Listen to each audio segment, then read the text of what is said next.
నమస్తే, నేను మీ Raman Rajesh, MS life 600+ CRS TM department నుంచి ఉత్తమ్ నిర్మాణ్ ఛానల్ స్వాగతం. మనం రెగ్యులర్గా టాపిక్ చూస్తున్నాం. ఈరోజు కూడా రైనీ సీజన్లో మనకు వచ్చే ప్రాబ్లం ఏంటంటే కొన్ని ఇంట్లలో డాంపింగ్ అంటే డామ్నెస్ అనేది వస్తుంది, లీకేజెస్ అంటున్నారు. వాళ్ళ ఎక్కడి నుంచి వస్తుందో ఎవరికి తెలియదు. దానికి మెయిన్ రీజన్ ఏందన్నది ఇవాళ పాయింట్ మాట్లాడదాం. సిటీలో ఎస్పెషల్లీ మెట్రో సిటీ అలాంటి మేజర్ సిటీస్లో ఏం చేస్తున్నారంటే ఉన్న ప్లేస్ అనేది కన్సిస్టెంట్గా ఉంటుంది. For example 200 square yard, 100 square yard, 150 square yard మనకు కావాల్సిన ఇల్లు కట్టడానికి కావాల్సిన స్పేస్ అనేది చాలా తక్కువ ఉండడం వల్ల మనం ఏం చేస్తున్నాం, బౌండరీకి బ్రిక్ వాల్ అనేది కడుతున్నాం. ఒకవేళ కింద గ్రౌండ్ ఫ్లోర్లో మనం గ్యాప్ ఇచ్చినా కానీ ఫస్ట్ అండ్ సెకండ్ ఫ్లోర్లో ఏం చేస్తున్నాం అంటే కరెక్ట్ ఎగ్జాక్ట్గా కాంపౌండ్ వాల్కి ఎక్కిచ్చే వాల్ కట్టడం జరుగుతుంది. ఇది మనమే కడుతున్నాం అంటే కాదు, పక్కన వాళ్ళు లెఫ్ట్ రైట్ మీకు rear front side road side తప్ప 3 సైడ్స్ బిల్డింగ్ అనేది మీకు టచ్ అయిపోతుంది. అంటే పక్క బిల్డింగ్ తీసుకొచ్చి ఈ బిల్డింగ్ టచ్ చేసి కడుతున్నాం. దీనివల్ల వచ్చే ప్రాబ్లం ఏంటి, దాని గురించి ఇవాళ టాపిక్ డిస్కస్ చేద్దాం. సో మెయిన్ థింగ్ ఏంటంటే 9 ఇంచెస్ వాల్ మనం బ్రిక్ మేసన్రీ కడుతున్నాము. ఇంటర్నల్గా మనం ప్లాస్టరింగ్ చేస్తున్నాము, ఇంటర్నల్గా ఫినిషింగ్ చేస్తున్నాం. ఎక్స్టర్నల్గా మనం ఏం చేస్తున్నాం అంటే స్కిప్ చేస్తున్నాం ప్లాస్టరింగ్. ఎందుకు అంటే పక్క బిల్డింగ్ వాళ్ళు కట్టేటప్పుడు వాళ్ళు దీన్ని తీసుకొచ్చి ఆనేస్తున్నారు కాబట్టి, టచ్ చేసి కడుతున్నారు కాబట్టి ఇక్కడ మనకు ప్లాస్టరింగ్ నో నీడ్ అనేది వదిలేస్తున్నాం. ఇక్కడ ప్లాస్టరింగ్ చేయకపోతే వచ్చే ప్రాబ్లం అనేది మనం చెప్తాము. పక్క బిల్డింగ్ కూడా తీసుకొచ్చి నేను టచ్ చేశాడు, 2 బిల్డింగ్ పక్క పక్కన టచ్ అయిపోయింది.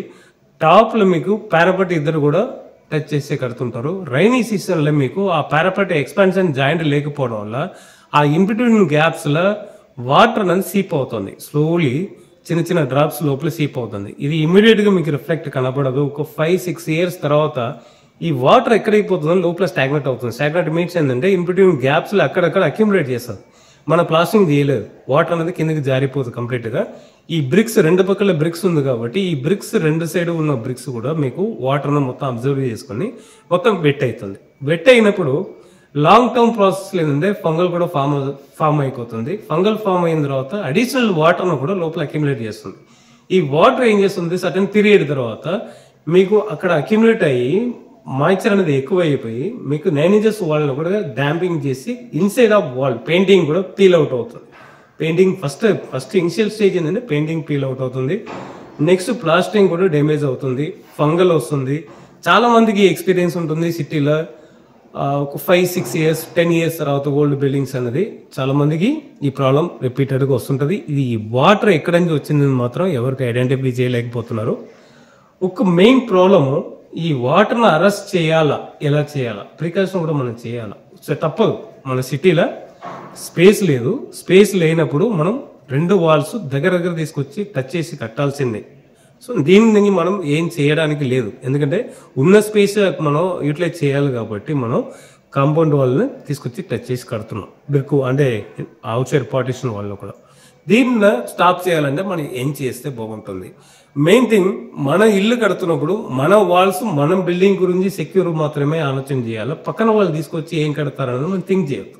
ఫస్ట్ పాయింట్, మనకు బౌండరీ లెవెల్లో బిల్డింగ్ అవుట్ సైడ్ వాల్ కట్టేటప్పుడు ఇంటర్నల్ ఎలా మనం ప్రికాషన్ తీసుకొని చేస్తున్నామో అదే విధానంగా ఎక్స్టర్నల్ కూడా కంప్లీట్ కొన్ని చూస్తున్నాం. మనం ఏంటంటే పాయింటింగ్ అంటే బ్రిక్ ఇన్ బిట్వీన్ గ్యాప్స్లో మనం మోటార్ ఫిల్అప్ చేసే గ్యాప్స్లో కూడా ఫిల్అప్ చేయట్లేదు సరిగా.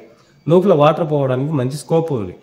అది కంప్లీట్గా ప్యాకింగ్ చేసి అవుట్ సైడ్ ప్లాస్టరింగ్ కూడా చేసి దీని తర్వాత పక్క వాళ్ళు ఇల్లు కడుతున్నప్పుడు మనం వాళ్ళకు ఒక చిన్న పాయింట్ చెప్పాల్సింది ఏంటంటే, కావాలంటే ఇద్దరు కోఆర్డినేట్ చేసి మాట్లాడుకోవాలా. సో వాళ్ళు కట్టేటప్పుడు వాళ్ళు ప్లాస్టరింగ్ చేయలేరు, ఈ పర్సన్ ప్లాస్టరింగ్ చేయగలుగుతారు. ఫస్ట్ ఎవరైతే కన్స్ట్రక్షన్ చేస్తున్నారో వాళ్ళు మాత్రమే ప్లాస్టరింగ్ చేయగలుగుతారు. సెకండ్ పర్సన్ ఎవరైతే తీసుకొచ్చి ఈ వాళ్ళకి అటాచ్ చేసి కడుతున్నారో వాళ్ళు ప్లాస్టరింగ్ చేయడానికి పాసిబిలిటీస్ లేదు.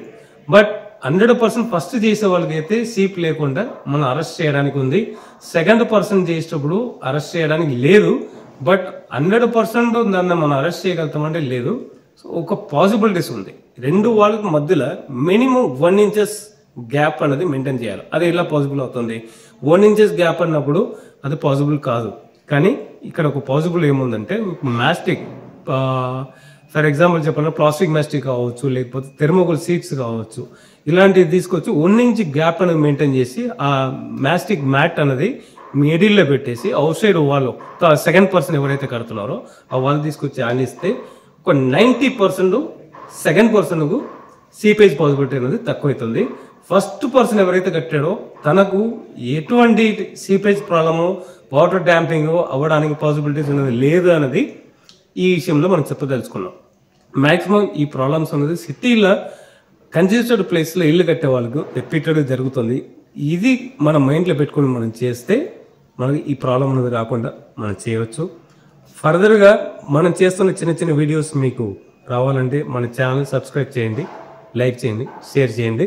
అడిషనల్ సపోర్ట్ కావాలంటే కింద స్క్రోల్ అవుతున్న మన టోల్ ఫ్రీ నెంబర్కు కాల్ చేయండి. మన టెక్నికల్ అసిస్టెంట్ టీం మనకు ఉంటారు. ఏ ఏరియాను కానీ, ఏ తెలుగు రాష్ట్రాలు కావచ్చు, తమిళనాడు, కర్ణాటక కావచ్చు, ఎక్కడైనా కానీ మన టీం ఉన్నారు. మన టీం మీకు లైవ్లో సైట్లో వచ్చి కూడా మీకు సజెషన్ చెప్పడం జరుగుతుంది. Thank you.